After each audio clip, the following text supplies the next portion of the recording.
Good to see you all guys. आज की जो हमारी वीडियो होने वाली है वो है फ्रांस वीज़ा के ऊपर, जिसमें मैं आपको आगे आने वाली वीडियो के अंदर बताऊंगा कि अगर हमें फ्रांस का वीज़ा लगाना है बिना किसी एजेंट के, मतलब खुद से लगाना है, तो हम क्या प्रोसेस फॉलो कर सकते हैं और क्या क्या चीज़ें हैं जो हमें यूज़ करनी है अपनी वीज़ा एप्लीकेशन के अंदर, क्या क्या डॉक्यूमेंट्स हमें चाहिए, तो क्या क्या प्रोसेस है जो आपको फॉलो करने हैं। तो मतलब वो सब कुछ जो भी ओवरऑल प्रोसीजर है वो इस वीडियो के अंदर आपको बताऊंगा। तो गाइस आप देख सकते हैं मेरी जो फ्रांस वीज़ा एप्लीकेशन की फाइल है वो कितनी मोटी बनी है। देखो कितने सारे डॉक्यूमेंट्स लगाने पड़ते हैं वीज़ा के लिए। ये अगर हमारा पासपोर्ट थोड़ा स्ट्रांग होता तो कुछ डॉक्यूमेंटेशन कम हो जाती। तो एनीवेज हम स्टार्ट करते हैं कि मैंने कौन कौन से डॉक्यूमेंट्स निकाले हैं और कौन कौन से डॉक्यूमेंट्स को मैं अप्लाई करना चाह रहा हूँ ताकि हम फ्रांस का वीज़ा ले पाएँ। तो सबसे पहले तो आपका पासपोर्ट तो सबसे इम्पोर्टेंट है, तो ये तो बहुत ज़रूरी है, इसको आप किसी भी एंगल से मिस नहीं कर सकते हैं। तो ये हमारा पासपोर्ट हो गया। पासपोर्ट के बाद आती है ट्रैवल हिस्ट्री। तो मैंने अपनी ट्रैवल हिस्ट्री के सारे प्रिंट आउट्स निकाल लिए, मेरे पुराने वीज़ा जो भी थे, तो ये मैंने सारे यहाँ पे लगा दिए हैं।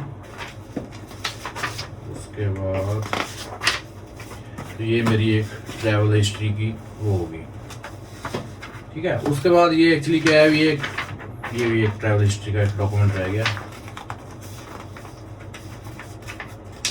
ट्रैवल हिस्ट्री ये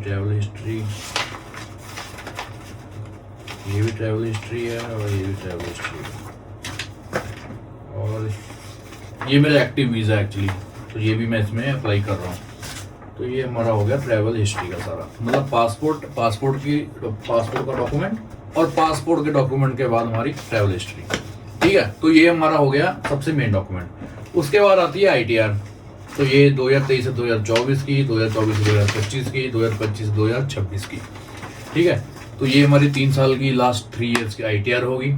उसके बाद जैसे कि मैंने आपको बताया था कि जो बैंक स्टेटमेंट होती है वो बैंक से टेस्ट करवानी पड़ती है, तो मैंने लास्ट 3 मंथ्स की बैंक स्टेटमेंट निकाल दी है। स्टेटमेंट निकलवाने के बाद मैं बैंक गया, बैंक जाके मैंने उनको बोला अपने साइन और स्टैंप लगा दे, तो उन्होंने देखो साइन और स्टैंप यहाँ लगा दिए और ये फर्स्ट पेज पे लगा दी है, और उसके बाद सब कुछ उन्होंने चेक करके ये लास्ट पेज पे लगा दी है। ये हमारी बैंक स्टेटमेंट का भी काम हो गया, ठीक है। और इसी के साथ साथ मैंने एक ये अपनी जो इन्वेस्टमेंट्स मैंने की हैं म्यूचुअल फंड्स के अंदर, तो मैं ये लगा रहा हूँ उसके साथ साथ एज अ सपोर्टिंग डॉक्यूमेंट। अगर आपके पास भी कोई म्यूचुअल फंड्स हैं या FDs हैं तो आप उनके डॉक्यूमेंट्स यहाँ पे लगा सकते हो, ये आपका वीज़ा एप्लीकेशन को थोड़ा स्ट्रॉन्ग कर देता है। ये हो गया। उसके बाद जी मेरी day to day travel itinerary आ गई है। तो ट्रैवल आइटनरी में क्या है, भी हमारा सारा लिखा हुआ है, एप्लीकेंट का नेम, पासपोर्ट, ट्रैवल डेट्स क्या हैं, फ्रांस स्विट्जरलैंड जैसे मैंने डाला यहाँ पे, और डेट्स, लोकेशन और साइट सीइंग प्लान्स, तो एक डिटेल्ड वे में है। अगर आपको भी ऐसा कुछ चाहिए तो मेरे को इस वीडियो के नीचे कमेंट कर देना, तो मैं इसका एक लिंक डाल दूंगा एक सैंपल का, चाहे आप इसी के डाल दूंगा मैं, ताकि आप भी अपनी एप्लीकेशन के अंदर यूज़ कर सकते हैं।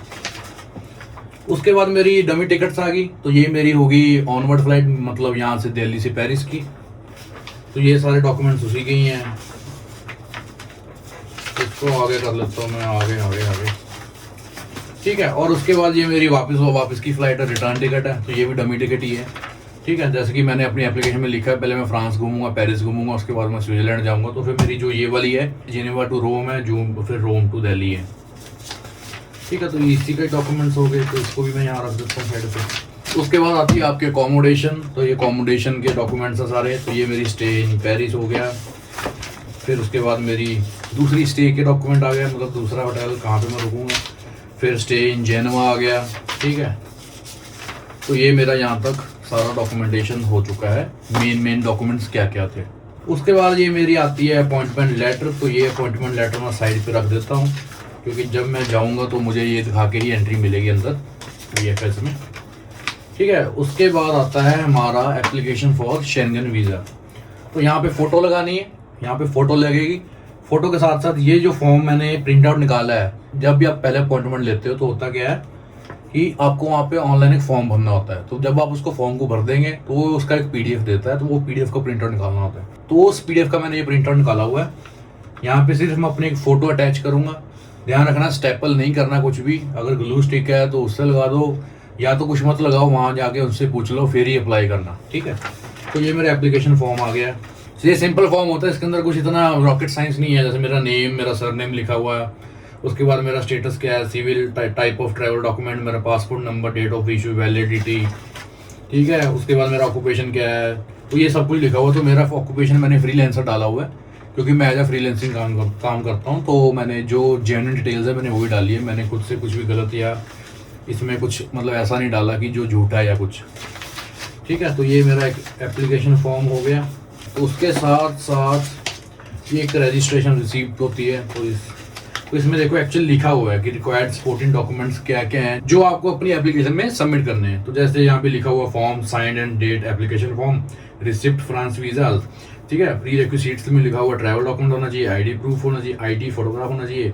उसके बाद जो मतलब इनमें लिखा हुआ है, उसके बाद पर्पज ऑफ ट्रैवल और स्टे जो भी है आपका, तो वो डॉक्यूमेंट्स मैं आपको दिखाई चुका हूँ कि मैंने क्या क्या लगाए हैं। तो ये एक मेन डॉक्यूमेंट है, ये सबसे पहले आएगा, ये पासपोर्ट से भी पहले आएगा।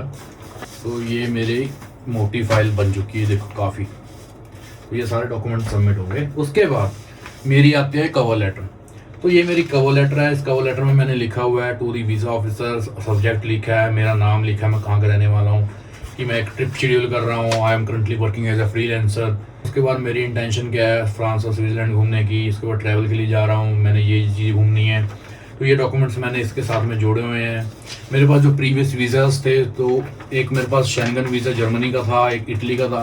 तो उन दोनों का मैंने वीज़ा नंबर डाल दिया, उनकी वैलिडिटी यहाँ पे एक्सप्लेन कर दी है, फ्लाइट की डिटेल्स डाल दिया। तो ऐसे आपकी कवर लेटर भी पूरी हो जाएगी। अगर आपको कवर लेटर का लिंक चाहिए तो आप वीडियो में कमेंट कर सकते हैं, मैं कवर लेटर और इसके साथ अपने आइटनरी का लिंक डाल दूंगा ताकि आप इसको एक्सेस कर पाएँ। तो कवर लेटर के बाद जैसे मैंने आपको बताया कि मैं फ्रीलांसिंग करता हूँ, तो उसमें क्या है, मैंने फ्रीलांसिंग के अपने डॉक्यूमेंट्स लगाए हैं, कॉन्ट्रैक्ट्स लगाए हैं। तो ये मेरी फर्स्ट कंपनी है, उसका मैंने फ्रीलांसिंग का कॉन्ट्रैक्ट लगा दिया है। उसके बाद मेरी सेकंड कंपनी है, फिर मैंने उसका फ्रीलांसिंग का कॉन्ट्रैक्ट लगा दिया है। तो इसमें सब लिखा होता है कि मतलब आप कंपनी के लिए काम कर रहे हो, कौन सी डेजिग्नेशन में कर रहे हो, एम्प्लॉयमेंट टाइप क्या है, डेट ऑफ ज्वाइनिंग क्या है, मैनेजर कौन है रिपोर्टिंग का, वर्किंग डेज क्या है, वर्किंग आवर्स क्या है, ठीक है। तो ये एक तरह का मेरी फाइनेंशियल प्रूफ के लिए डॉक्यूमेंट्स हैं। इसके बाद जो सबसे ज़रूरी है, ट्रैवल इंश्योरेंस है। ट्रैवल इंश्योरेंस मैंने ले लिया है, ये मुझे कॉस्ट की है अराउंड 450 to 500 रुपीज़ के बीच में। इसमें मैंने देखो यहाँ पे लिखा हुआ डेस्टिनेशन कंट्री यूरोप, मेरा नाम वगैरह सब कुछ, और जो मेरी डेट्स है ट्रैवल की, देखो यहाँ पे मैंने पीरियड डाला 8 से 16 सितंबर में, यही मेरी एप्लीकेशन की डेट है। तो इस चीज़ को ध्यान रखना है, जो डेट्स आपने सब जगह यूज़ किए वही डेट्स इसमें भी यूज़ करनी है, ठीक है। तो ये मेरा हो गया इंश्योरेंस, ट्रैवल इंश्योरेंस। तो ये सारे डॉक्यूमेंट्स हैं जो मैं अपनी वीज़ा एप्लीकेशन के लिए लगा रहा हूँ, और होपफुली मेरा वीज़ा आ जाए, क्योंकि अगर मेरा वीज़ा आ जाएगा तो ये वीडियो में जो जो डॉक्यूमेंट्स मैंने शो किए हैं, ये डॉक्यूमेंट्स आप भी यूज़ कर सकते हैं और अपना वीज़ा लगा सकते हैं। तो ये रही मेरी पूरी फ्रांस की एप्लीकेशन की फ़ाइल, जो कि बहुत सारी मोटे डॉक्यूमेंट्स, पूरा एक बुक ही बन गई है। तो अब मेरी अपॉइंटमेंट है, अब तो चलते हैं VFS की तरफ और जाके वहाँ पे देखते हैं, सबमिशन करते हैं। मैं अंदर तो वीडियो नहीं बना पाऊँगा, बट जो भी अंदर होगा, प्रोसेस होगा, मैं आके आपको क्लियर बता दूँगा वो। So thanks for watching this video. Have a great day today.